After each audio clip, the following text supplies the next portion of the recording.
एक दिन मैं ऐसे ही कोरा स्क्रॉल कर रहा था and then randomly this question came up, Was Ashoka already a Buddhist when he fought the Kaling War? And surprisingly the answer below was yes, he was.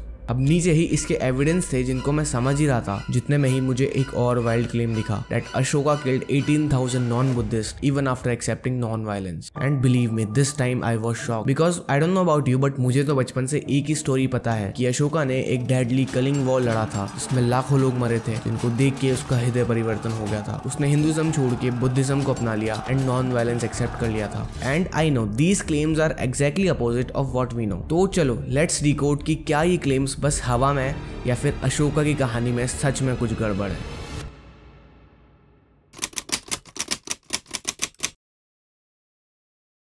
अब आप यही सोच रहे हो ना कि क्या ही फर्क पड़ता है इससे कि अशोका वॉर के बाद बुद्धिस्ट बना था या उसके पहले से ही बुद्धिस्ट था। एक्चुअली इससे फर्क पड़ता है, ये वीडियो देखो।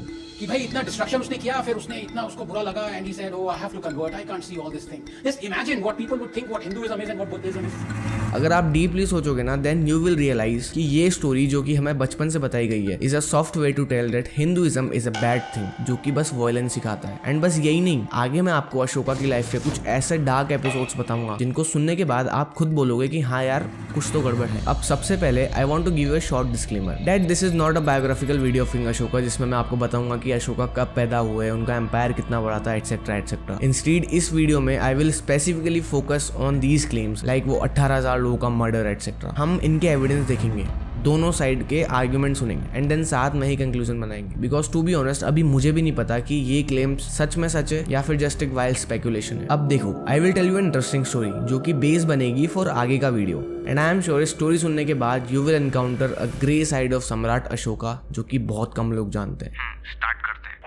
सो एवरीवन नोस चंद्रगुप्त मौर्य जिन्होंने आचार्य चाणक्य के साथ मिलकर मौर्यन डायनेस्टी स्टैब्लिश करी as Magadh empire with Pataliputra as the capital of the empire. Then Chandragupta Maurya के बेटे एंड सक्सेसर बने बिंदुसार जिन्होंने एम्पायर संभाला एंड देन बिंदुसार के बेटे एंड सक्सेसर बने Ashoka the great. But let me tell you one thing, ये राजकुमार अशोका से सम्राट अशोका बनने तक का जो सफर है इसमें बहुत ड्रामा है एंड खून खराबा भी, जो कि अभी आपको बताऊंगा। पर ये सफर सुनने से पहले एक चीज देखो जो कि बहुत इंपॉर्टेंट। अशोका के बारे में जो कुछ भी इन्फॉर्मेशन हमारे पास है उसके मेजरली 3 सोर्सेस है। नंबर 1 सेल्फ इश्यूड एडिक्ट्स, मतलब अशोका ने पूरे सब कॉन्टिनेंट में अलग अलग जगह अपने एडिक्ट्स बनवाए थे like rock addicts and pillar addicts जिनमें अशोका के बारे में बहुत सारी इन्फॉर्मेशन इंस्क्राइब्ड है। नंबर 2 द अशोका वदान जो कि एक बुद्धिस्ट टेक्स्ट है स्पेसिफिकली फोकस्ड ऑन अशोका जिसमें अशोका की लाइफ के बहुत सारे इवेंट्स मेंशन्ड है लाइक वो खून खराबे वाला पावर स्ट्रगल, 18,000 नॉन बुद्धिस्ट का murder etcetera. And number 3 the Mahavamsa जो कि एक श्रीलंकन टेक्स्ट है, इसमें भी अशोका के बारे में बहुत कुछ मिलता है। बट माय पॉइंट इज और द प्रॉब्लम इज इन दोनों बुक्स में अशोका की लाइफ के लगभग हर इवेंट को लेकर बहुत ड्रास्टिक वेरिएशंस है। मतलब जैसे देखो अशोका वदान में अशोका की माँ का नाम सुभाद्रंगी है पर वहीं महावंश में उनकी माँ का नाम धर्मा है। ऐसे ही अशोका वदान में अशोका के पावर टेक ओवर की कहानी अलग है एंड महावंश में अलग है। तो इससे मेरा बस ये पॉइंट है कि इन दोनों ही टेक्स्ट में बहुत से वेरिएशंस है एंड हम किसी भी टेक्स्ट पर ब्लाइंडली विश्वास नहीं कर सकते बिकॉज दोनों ही टेक्स्ट में ऐसी बातें भी हैं जिन्हें हिस्टोरियंस ने फैक्ट माना है। अब वापस उस कहानी पर आते हैं, पावर स्ट्रगल वाली।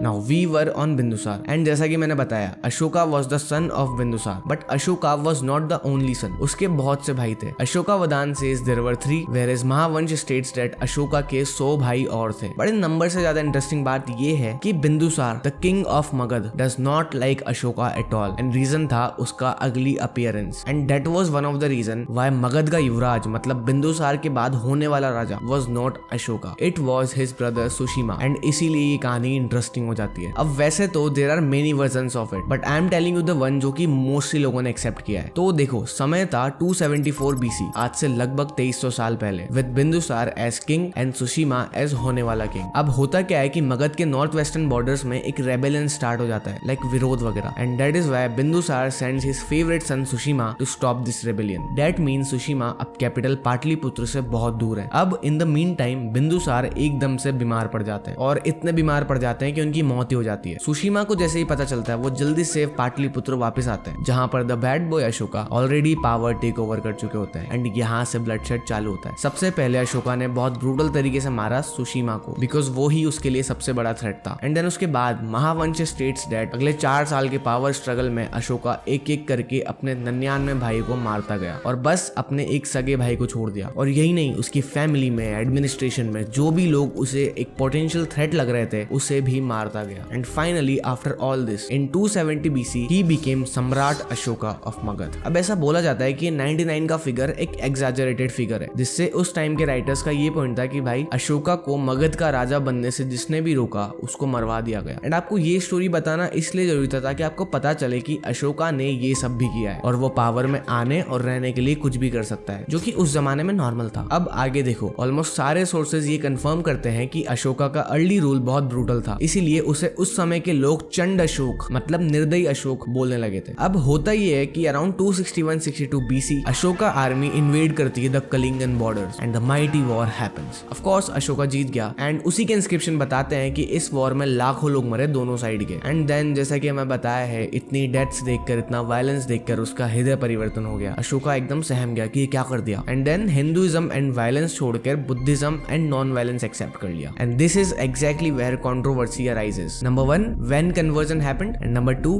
Violence after conversion. एंड इन दोनों चीजों के पहले की स्टोरी ऑलमोस्ट क्लियर है।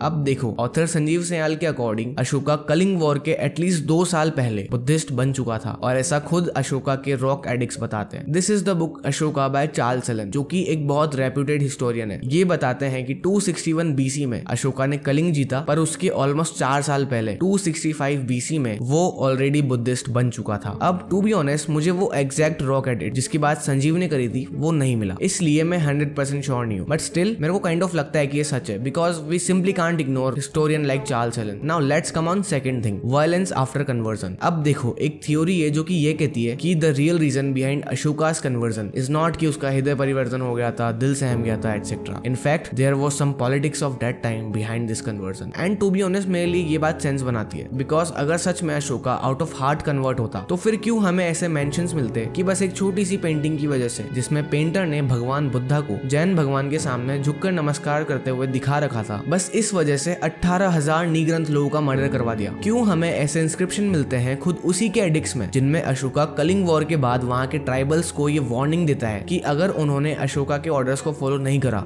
तो उनका भी यही हाल होगा जो कि कलिंग के लोगों का हुआ है। एंड अगर आप अशोका के पास्ट में जाओ तो मेरे को नहीं लगता कि जो इंसान पावर में आने के लिए अपनी फैमिली को, अपने भाइयों को मार सकता है, वो सिर्फ एक वॉर से इतना ड्रास्टिकली बदल जाएगा। And finally after all this research and this video, मेरा ये कंक्लूजन बना है, आई एम नॉट 100% श्योर कि अशोका एग्जैक्टली कब कन्वर्ट हुआ था, बिकॉज मेरी रिसर्च में मुझे इनफ एविडेंस नहीं मिले। But I am damn sure कि इस कन्वर्जन का रीजन वो नहीं है जो कि हमें बताया गया है। आई एम डैम श्योर कि इसके पीछे उस समय की पॉलिटिक्स इन्वॉल्व है। And I am damn sure कि Ashoka involve in some violent activities even after converting to Buddhism and accepting non violence. Period.